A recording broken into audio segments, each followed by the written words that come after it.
Mažojoje Lietuvos kultūros sostinėje Onuškyje yra tęsiami kultūrinių, literatūrinių, meno kūrinių renginiai, kurie sudaro vientisą ciklą.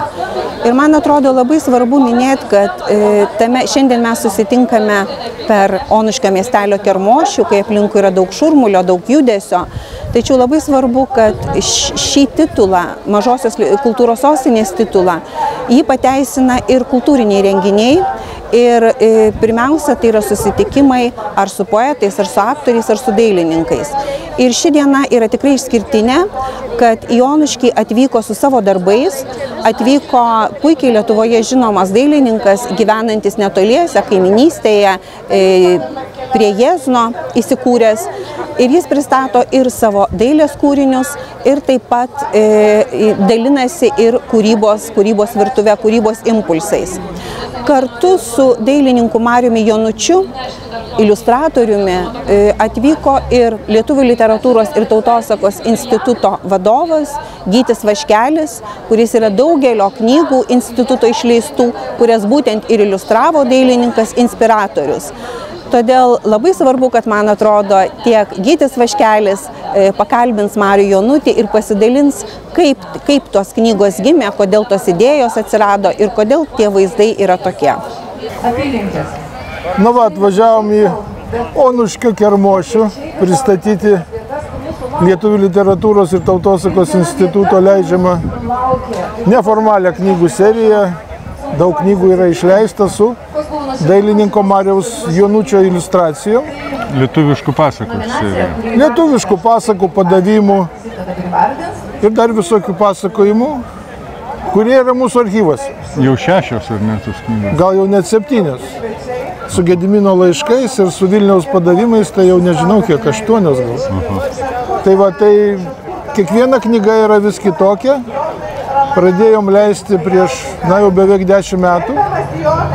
Ir Marius, labai maloniai mum piešia vis dar, neatsisako. Ne, aš stengiuosi kiekvieną knygą daryti vis kažkokią kitokią, kad nebūtų nuobodu ir skaitytojui, ir man pačiam. Tai čia vat irgi atsivežiau keletą darbų, tai ten yra ir iliustracijų kažkurių iš tų knygų, ir šiaip paveikslų.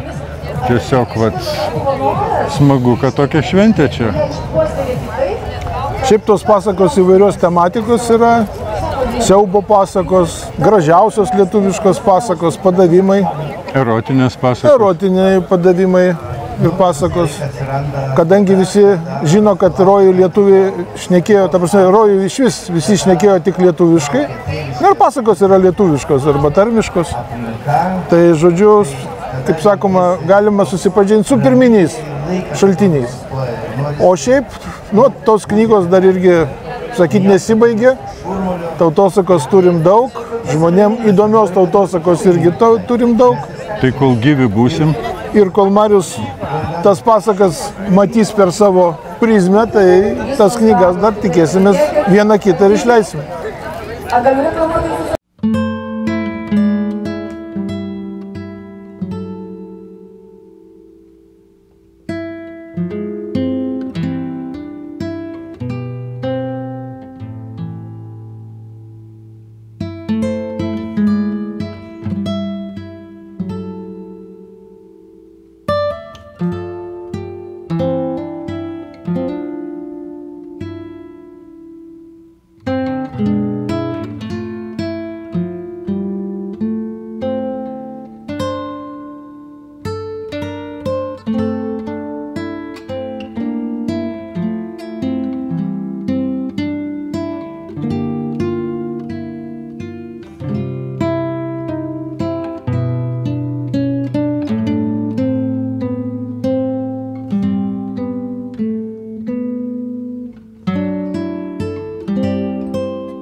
kokiegi būtų Lietuvos mažoji kultūros sostinė be bibliotekos.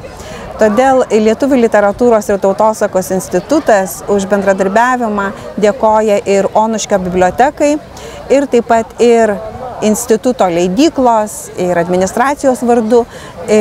Taip norime įteikti dailininko Mariaus Jonučio iliustruotas knygas, tai yra pasakų knygos ir suaugusiems ir vaikams, norime įteikti Trakų rajono Onuškio bibliotekos vadoviai. Širdis ačiū.